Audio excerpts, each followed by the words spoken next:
Hello, another video, another episode duman kita guys. Ready doon yung mga manog harvest. Excited sanda nga duha nga harvest kababa na. Ay, nakita ko da kahapon ando nakon mas mayagid nga sanda ya maka buol bala sanda gid ya ma-harvest kaday Kita nyo guys, may mga tanong na pero ay nanda doon maabutan, nahulog dugalitan na.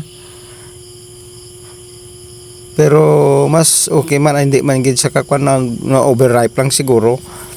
So amo na sa gani ang manamit mo kay luto-luto gid siya. Anan.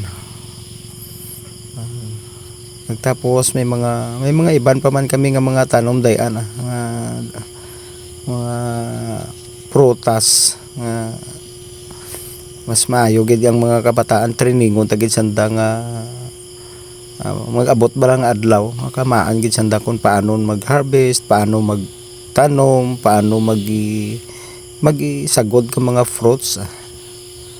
Kita nyo guys,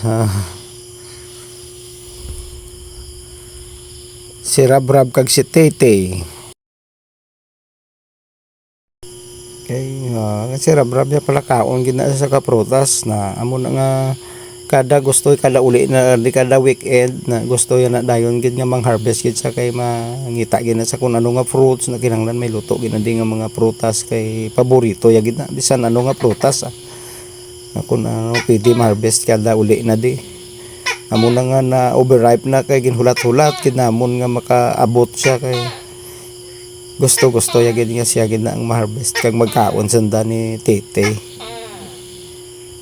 Okay guys, kita enjoy sanda nga duha.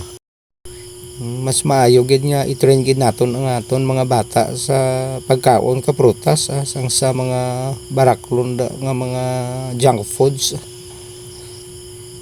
Bangdo kami babana.